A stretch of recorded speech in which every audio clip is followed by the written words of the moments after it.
Hey there everyone, and welcome back to episode 2 of our Let's Play series for Capitalism Lab. So last time around we set up our initial company, we set up our first department store, stocked it with some products, and we're making a fairly good profit. So $30 million, $13.5 million over the 12-month period, which is very, very good. So now what we're going to do, given that our research has finished, so we actually completed our first lot of research into sports watches.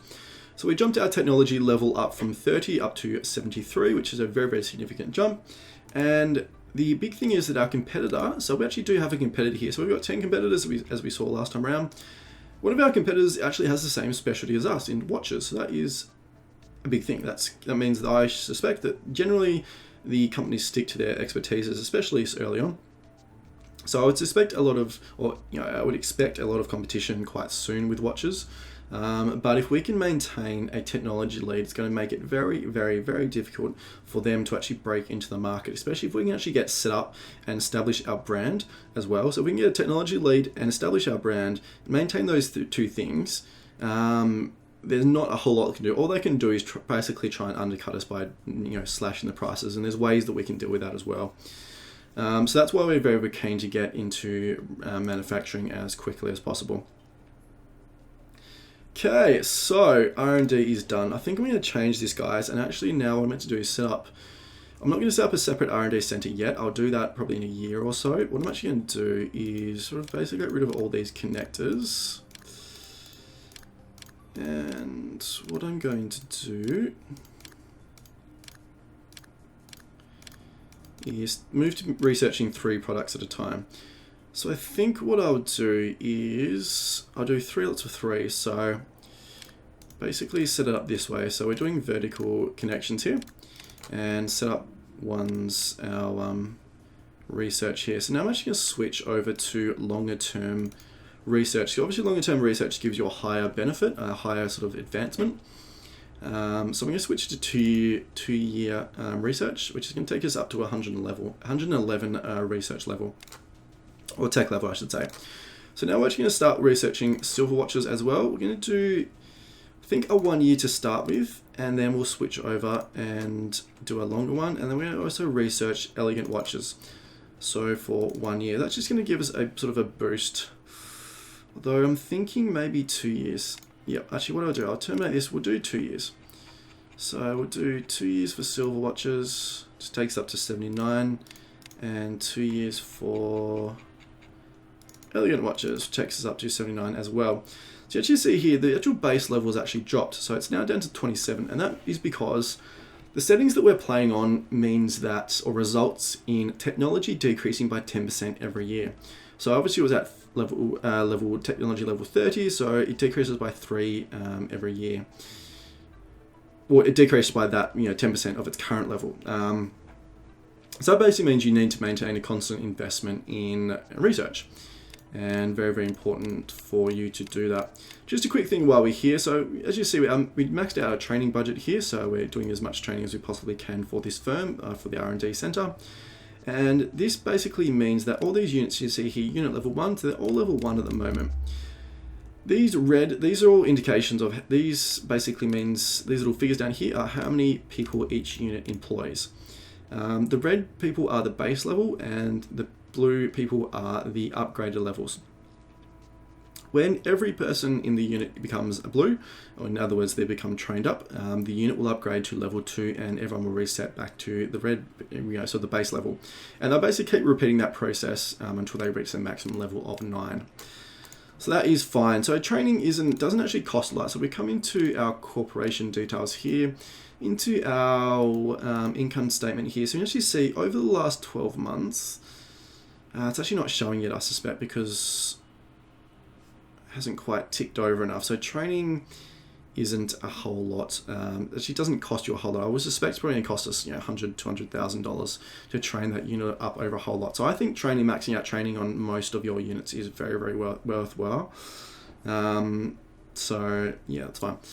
Okay, so we've got 20 million cash, which is probably not quite enough. So we have to look at doing a couple of things. So we come down here to financial actions. There's basically 2 things we can do to raise money. We can either issue new shares. I don't want to do that though, because it does, it's probably not a risk at the moment.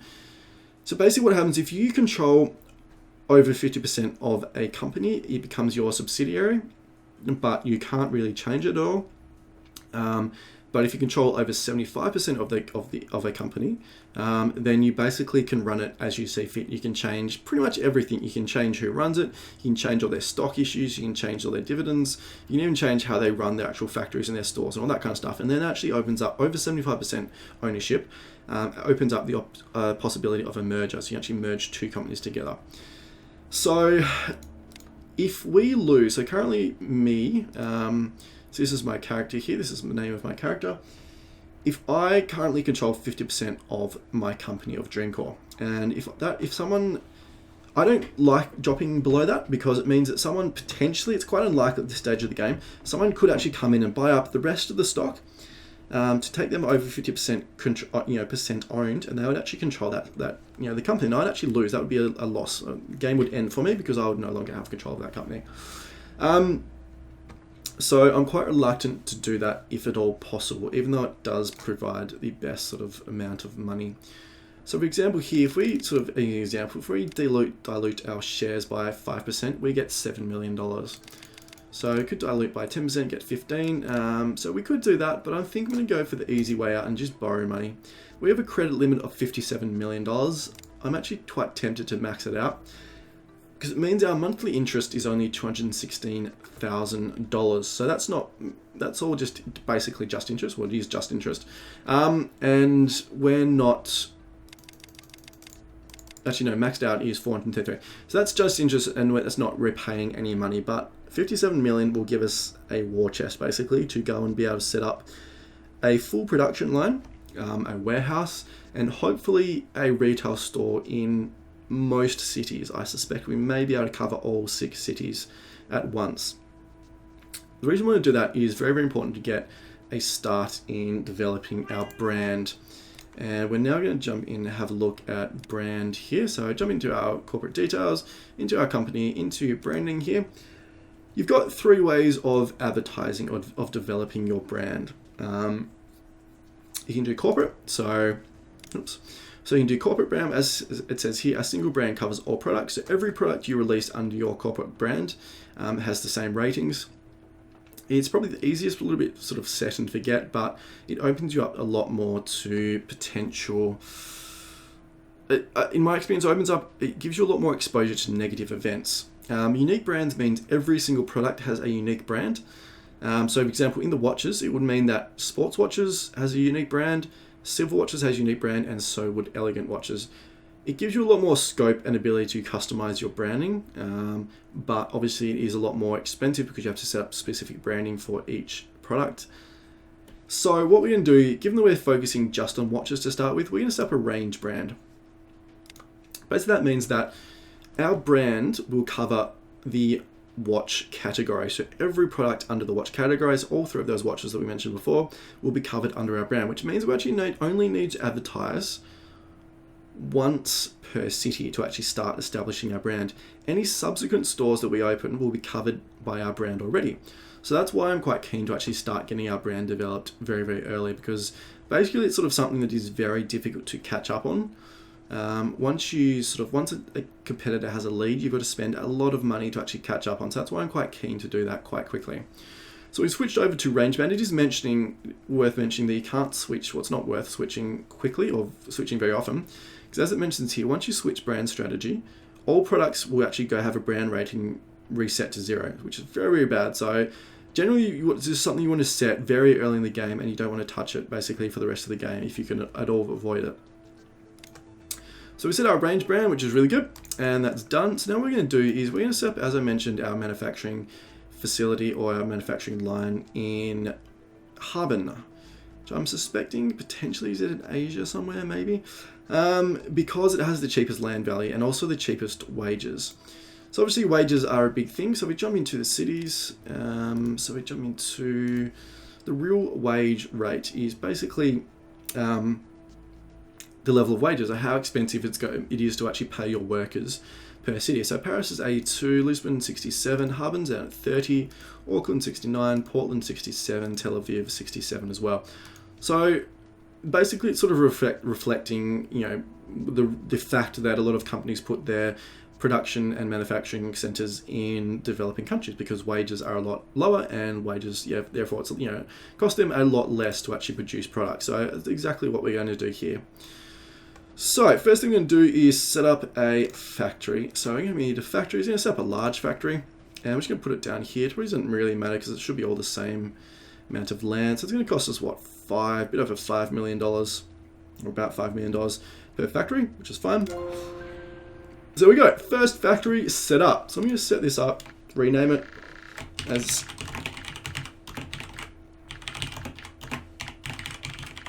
there we go, Sports Watch Factory 1 in Harbin, just so I can keep track of factories as we go along, because eventually we'll have, you know, 20, 30, 40, 50 factories, and just easier to sort of name them for later on. We're going to max out our training here. Basically for a factory, this means that our units will be able to produce and sell products far better, far more efficiently.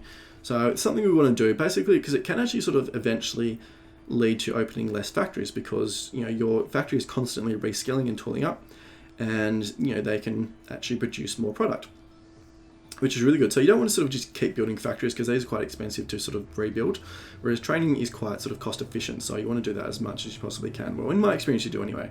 I know there's a few different competing thoughts. So basically what we're going to do here, we're going to be like the lazy way. So this is the layout library. We're going to come in here and take the lazy way out of importing a sports watch layout here. So this is a layout here that's already done for us.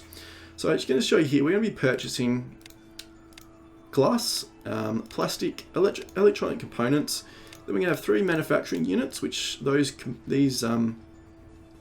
these units are feeding into these manufacturing units. They're going to produce all the watches, the actual products, and our sales units are actually going to sell those, or, you know, sort of basically get them out of the factory and move them on to wherever we choose them to go.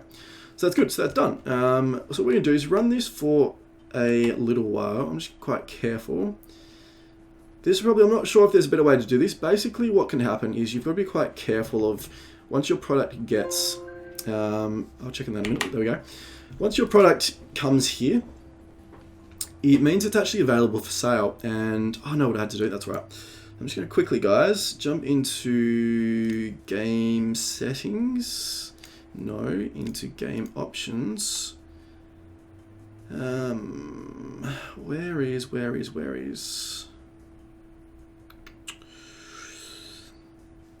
Here we go. Internal sale, default internal sale. I'm going to put that to enabled. There we go, that's better. That's what I've been waiting for. Okay, so basically it means that once this product is here, it's available for sale. So actually anyone can buy this. If you don't have internal sale clicked, it means that anyone in the market, any of your competitors anywhere throughout the world can actually buy your product. And it means a competitor could actually buy your product. So internal sale, as the name suggests, means that only your shops, your subsidiaries, etc. can actually buy this product, which is exactly what we don't want anyone to be able to buy our fancy new high quality sports watch. We want to sell it all ourselves and establish market dominance. So that's what we've done there. You see here, cost plus freight is $7.71. So that's what it costs us to actually buy all these products and to manufacture it. So including things like, you know, wages and all that kind of stuff. Cost us $7.71. So, and then the price here is what people actually buy it from the factory. Given that we're buying this ourselves, I'm going to put this slightly above price. I mean, it doesn't really matter. You can do it whichever way you want, but I just sort of do this basically so it means that the factory breaks even-ish. But, you know, it's not costing our retail stores a whole lot. It's just easier for me to actually see. By doing it this way, it's easier to see how the retail stores are actually performing by having sort of a low baseline in the factory. So that's good. So that's pretty much all we need to do right now, guys. So that is done. So our factory is set up, purchasing all these products, all these sort of input materials, manufacturing the watches, and yeah, so that's really good. So the quantities and all that kind of stuff will increase over time. What we're going to do now is, now we've got our factory, we're going to set up a distribution network to start with. We're going to set up a large warehouse. So I believe this is something that wasn't in Capitalism 2. I don't think warehouses were, I'm not sure anyway. But I never really played it. So what we're going to do is, because I know already that we're going to have multiple factories and multiple factories making multiple things, rather than having our stores actually buy from each individual factory, which is an absolute nightmare. We're going to set up a central distribution network, and that's going to be our warehouses. So what we're going to do here, we're going to massively train up, or maximize our training for our warehouse as well. What we're going to do here is have an input level here and an output level here. And we're just going to connect those up. So input is basically like a purchasing. So these guys are going to buy watches from our factory, and then the output is going to ship them off to wherever we need to send them to. So it does add an extra expense, obviously, because you have a whole new factory, all new workers, and sort of new freight costs and stuff. So it does add an extra expense, but it definitely is worth it just in terms of sheer sort of viability, to be able to sort of do that, maintain a network of this size over the long term is something you sort of really have to do.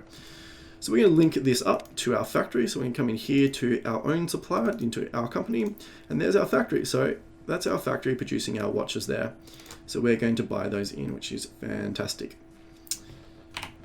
So cool, so that's done. So now they're buying here. So they're buying, cost plus freight is $10.06, which is exactly what our price is here. So $10.04 plus 2 cents per unit freight. Obviously it's just nice, it's pretty much next door. So it's probably the people like running across the road, costing 2 cents per unit. So that's done. So we're also going to do the same thing here and set a quite a low price. I'm actually going to make the factory, the warehouse, actually basically even. And again, that's because I want to see our retail stores, how they perform sort of on an individual basis rather than having to look at multiple different aspects of our industry. So that's done. So that's ready pretty much. This is ready to actually start selling into our stores.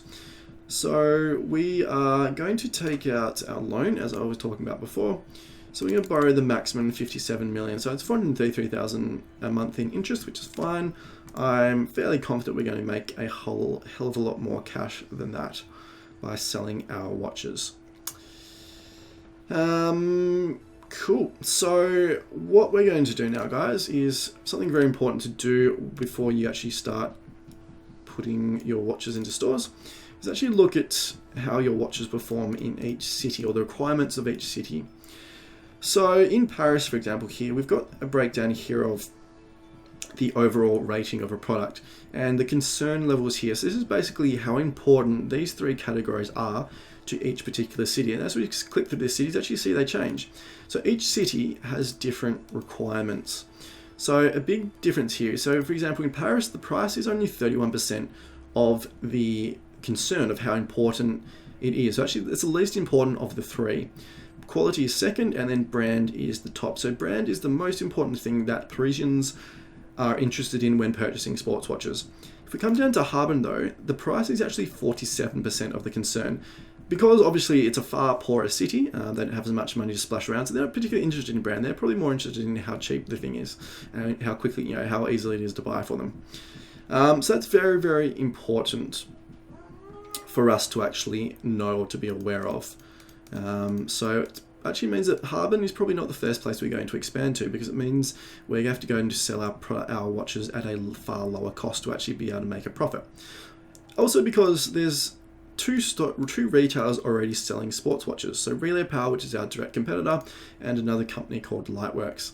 But they're actually buying overseas produced products. And so the quality of theirs is 68. So that's the pure quality. So the quality of ours is 69. So actually the comparable, which is actually quite good, because a lot of the time early on, you can actually have overseas products, overseas produced products, which are far higher quality than what you're able to produce, which is why I want to do a year's R&D research. Otherwise, it would have a quality of like 20 or something, 30, which would mean it would be far more difficult to actually attain market share. So this way, we should be able to get a very high market share very quickly. So basically what I'm interested in is basically probably price and quality as the two main ratings, because it will take some time for a brand to develop. So Auckland maybe, probably actually Portland. Actually Portland I think is looking like a decent one. Also looking at average prices here. So really, probably the higher price would be better as much as possible. So actually probably given that Portland's a bit cheap, I'm actually going to go for Auckland. I think Auckland would be a good one. Actually no, I was wrong. Tel Aviv. Tel Aviv is where we're going. So 2 million city. Average price is $55, and given that we're making ours for around $10, that's potentially $45 a profit we can make per unit. And their big concerns are sort of, well, quality is the highest, brand is second, and then price is sort of a lower down, which means we can charge a high price. Brand isn't a huge worry, so it won't take us, it won't be too much of a detriment that we're starting off with a zero level brand, but we do have a fairly decent quality product. So, enough of me talking, we're going to switch over to Tel Aviv. Here we are into Tel Aviv, and look at our land value. So this is the center of the city, the most expensive area of the city, which is where we're going to set up our first store. As mentioned before, we're going to set up a jewelry and watch shop, and we're looking for the highest traffic index again. So there's a 60 level there, there's a 63 there,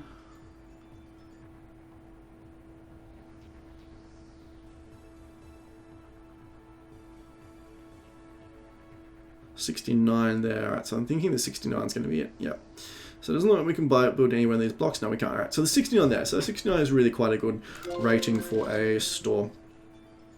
So this is our first dedicated watch store, which is brilliant. Max out our training as usual. We're going to import now a predefined sort of setup. This is the way I sort of set up most of my stores to start with. But we do need to add in an advertising unit here, and we need to connect this to one of our sales units to make sure it's actually advertising against one of our products.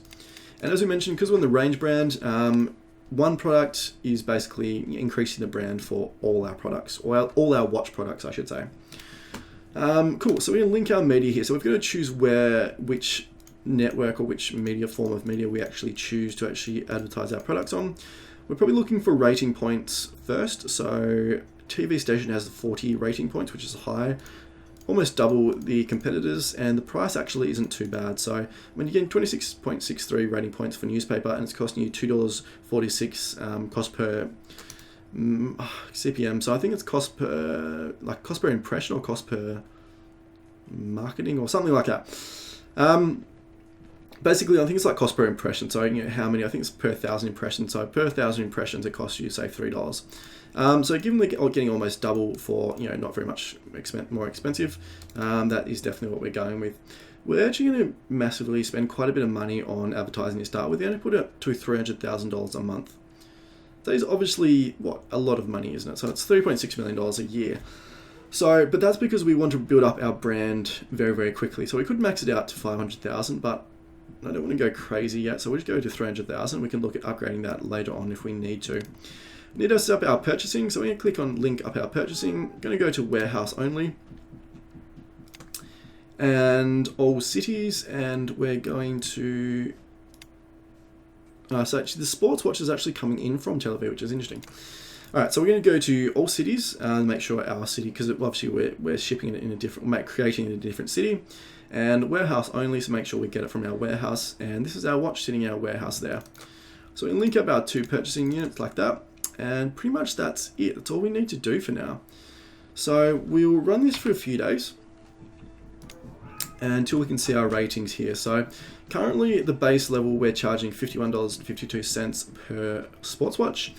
The city average is $55.10, but we already have a higher rating of $40. What I'm actually going to do is actually click us up to the $55 level, make sure we're equal. It means that we are equal on ratings, which means our market share won't increase quickly straight away.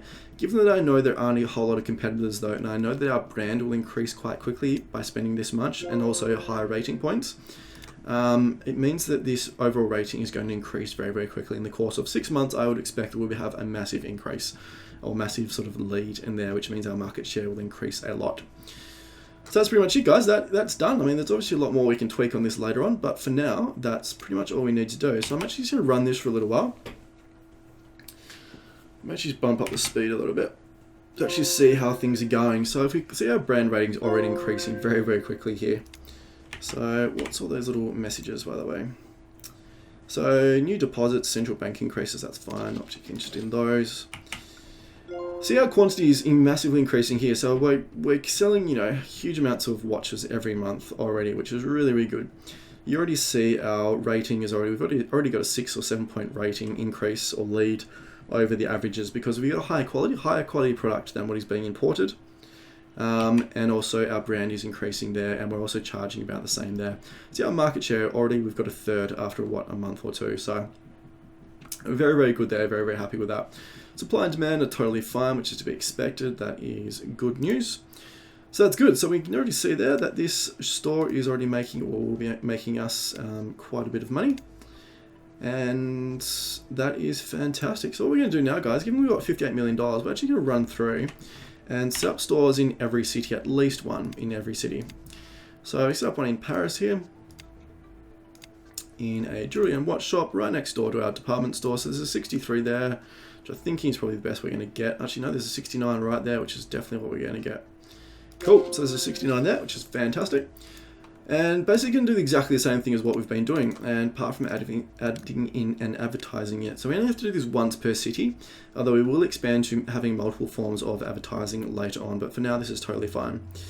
So we're going to go for the radio advertising up to $300,000 a month. Another thing to be careful of, guys, as well, is that if you're playing this game on your own, be careful don't spend too much on advertising. So if your product is only making you $300,000 per month in profit, and you're spending $300,000 on advertising, like you're actually getting like you're breaking even, like you're getting no benefit. You're better off dropping your advertising spend to actually start making some profit, and then sort of work on it from there. So, but I know that from experience that we are going to make a lot more money than $300,000 a month from this shop alone. So that's totally fine. So we're going to link in our watches again, and we'll come back and set the prices and all that kind of stuff on all the cities later on once we've set up all of our stores.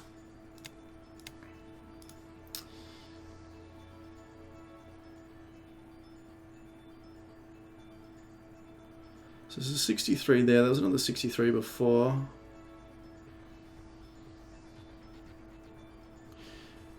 Thinking there's going to be a good spot, so we'll do the same thing here. And we'll go to radio station, advertising. Link in our watches, and that's done. So may as well set up one in Harbin, just so we start getting a market share in. So there's a 66 there, 63, 66. Don't think we get much better than the 66.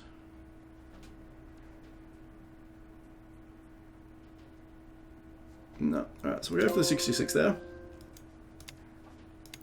So I could probably, if I was playing an offline game, I'd be looking at maximizing land cost to be like as minimal as possible.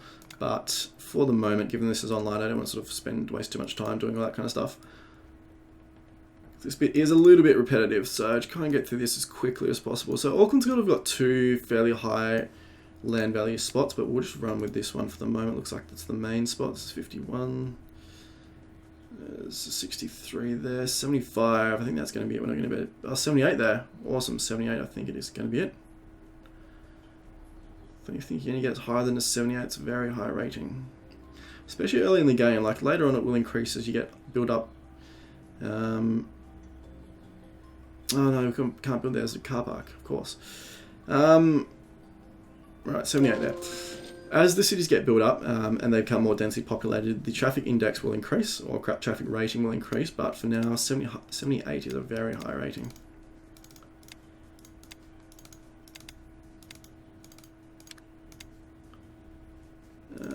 There for that one. Portland, I think this may be the last one, guys. 75 there. Oh, it was an 84 there. That's awesome. There's another 84 there too.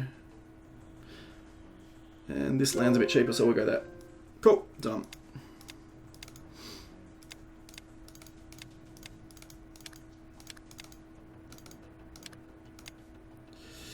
And we'll go for newspaper.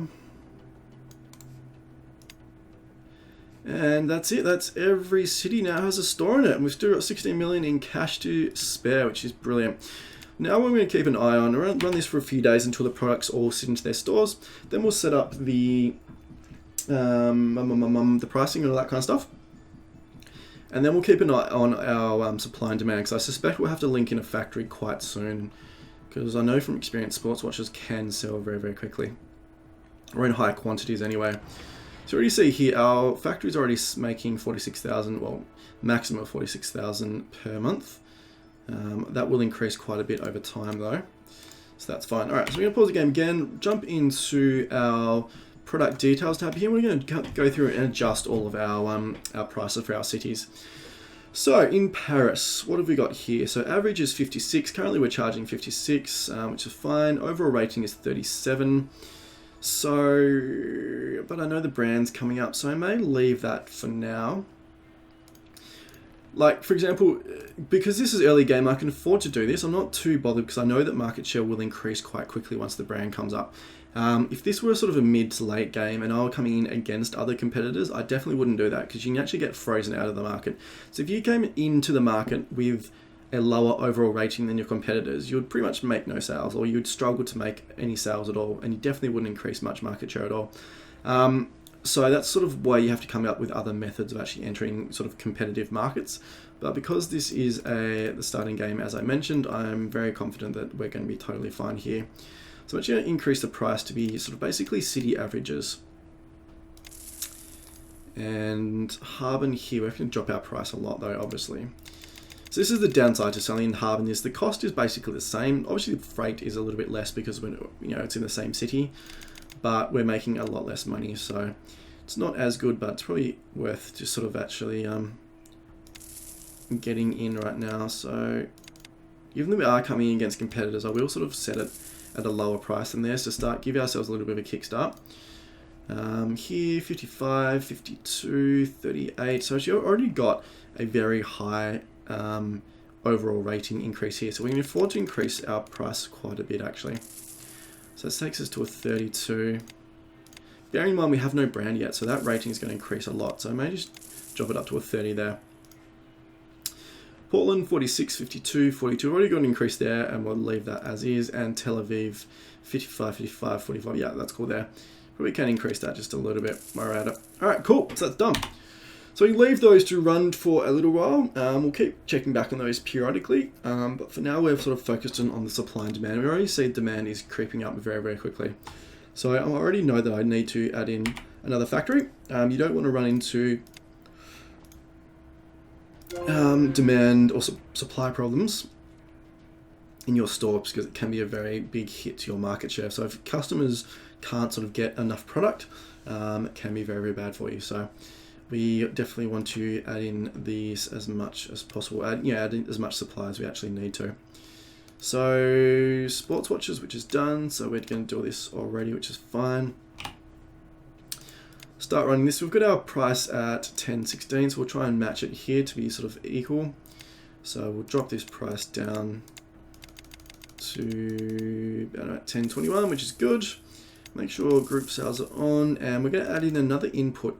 So it's sort of the same here, that an output unit on a warehouse can usually accommodate about 2 unit warehouse input units. So in other words, you can hook up 2 factories to the 1 output unit, which means that potentially you can actually have 9 factories supplying out of your warehouse, which is what we'll end up doing.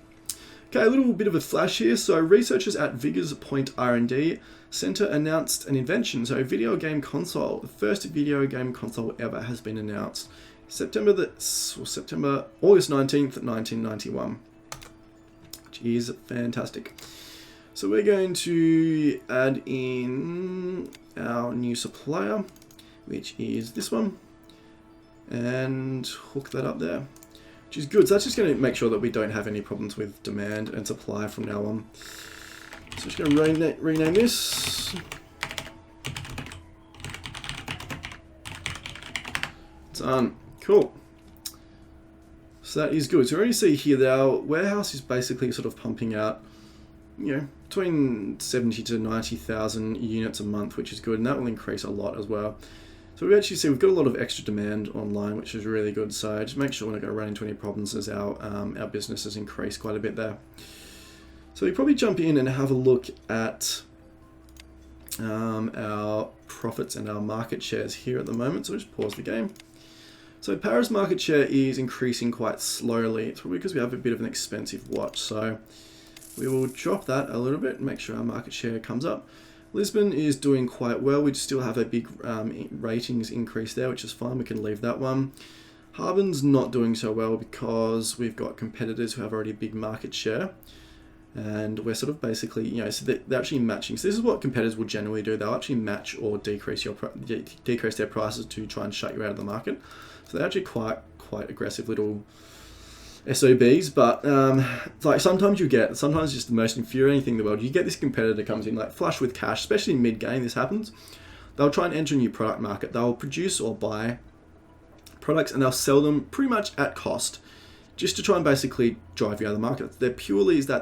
That's their only point or purpose in doing that, is actually get as much market share as possibly can and try and kick you out of the market. So it becomes a price war. You don't want to get into price wars if you can all avoid it, because it really cuts down your profit margins.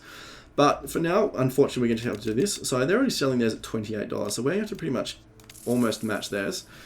We do have the benefit over time that their brand isn't increasing very much and their quality isn't as good. And eventually overseas production will probably stop.